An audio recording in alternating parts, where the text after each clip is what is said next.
तुमच्या क्लासमधल्या मास्तराचं डोकं खाजवायला लावायचं असेल ना, तर हे चॅलेंज तुमच्या मास्तरांनापर्यंत नक्की पोहोचवा. म्हणजे हा व्हिडिओ नका पसरू. पण हे गणित आवर्जून त्यांच्यापर्यंत पोहोचा आणि त्यांना फक्त एकच प्रश्न विचारा. हा प्रश्न जशाला तसा ठेवू, ह्याच्यामध्ये फक्त विचारा की मोरांची संख्या किती असायला पाहिजे? आणि जर तुम्ही स्वतः हुशार असाल, तर कमेंट बॉक्समध्ये नक्की कळवा. कारण की आम्हाला पण बघायचं आहे, की तुमच्याकडून पैसे घेणारे तुम्हाला बेसिक कन्सेप्ट त्यांचे बेसिक कन्सेप्ट तरी व्यवस्थित आहेत का? हे तरी तुम्ही चेक करून घ्या. ठीक आहे. अवघड गणित तर नाही घेते, कमीत कमी सोपे तर गणित घ्या. चला, आपण आता हे गणित दिलेलं आहे. एका जंगलामध्ये मोर आणि हरीण उभे आहेत. त्यांच्या पायांची एकूण संख्या त्यांच्या डोक्यांच्या एकूण संख्येच्या दुपटीपेक्षा 76 ने अधिक आहे. तर त्यातील हरणांची संख्या किती? तर तुम्हाला हरणांची संख्या विचारलेली आहे. सरळ सरळ मेट्रिक सांगतो. बघा, दुपटीपेक्षा जेवढे जास्त आहेत म्हणजे 76, डायरेक्ट भागीला 2 करा. किती उत्तर येणार आहे? 38.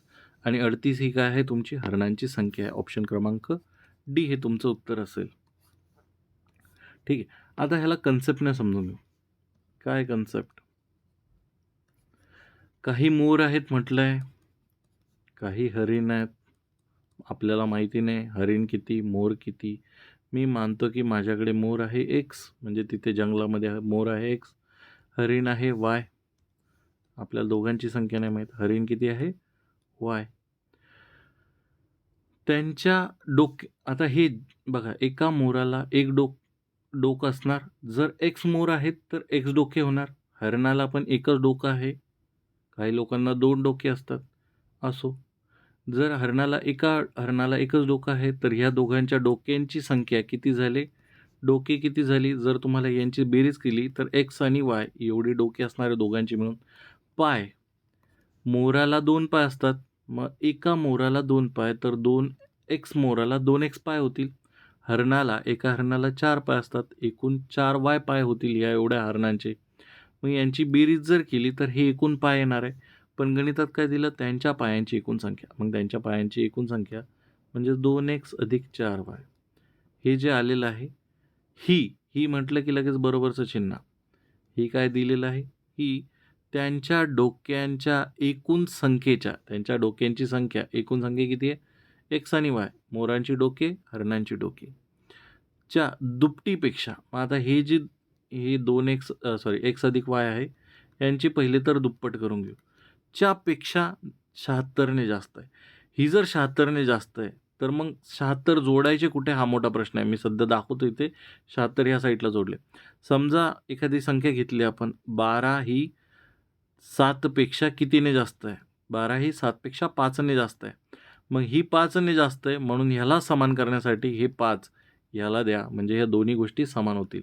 मग आता काय म्हटलेलं आहे? पायांची संख्या ही डोक्यांच्या संख्येच्या दुपटीपेक्षा, डोक्यांची संख्येची दुप्पट केली म्हणजे 2 लिहिला. ही कितीने जास्त आहे? 76 ने. ही संख्या 76 ने जास्त आहे दुपटीपेक्षा, म्हणून 76 ह्या साईडला लिहिला. ठीक आहे.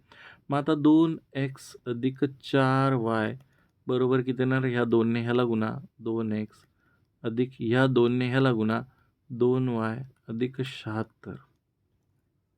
मग हा 2x जो आहे प्लसवाला तिकडे पाठवला, हा 2y जो आहे तिकडे पाठवला, हा 2x तिकडे पाठवल्यावर 2 याच्यातून वजा होईल, म्हणजे हा डायरेक्ट 0च होऊन जाईल. मग इथे 4y आहे, हा 2y इकडे घेतला तर हा वजा 2y होतो. इकडे फक्त 76 राहील. इथे किती राहिलं? तर 2y बरोबर 76. y बरोबर किती येणार आहे? 76 छेदामध्ये 2 म्हणजेच 38. yची किंमत किती आली? 38. ऑप्शन क्रमांक डी. बघा, हा तुम्हाला काय विचारलं होतं? हरणांची संख्या आहे वाय. वायची किंमत आली 38. जर तुमचे कोणतेही गणिताचे प्रश्न असतील तर आपला हा टेलिग्राम ग्रुप आहे, यावरती बिंदास प्रश्न पाठवा. ही आपली 59ची मंथली मेंबरशिप आहे. याच्यामध्ये ऑटोपेचा ऑप्शन आहे, कृपया करून कॅन्सल करावं. हे आपलं व्हॉट्सअप चॅनलसुद्धा आहे. धन्यवाद.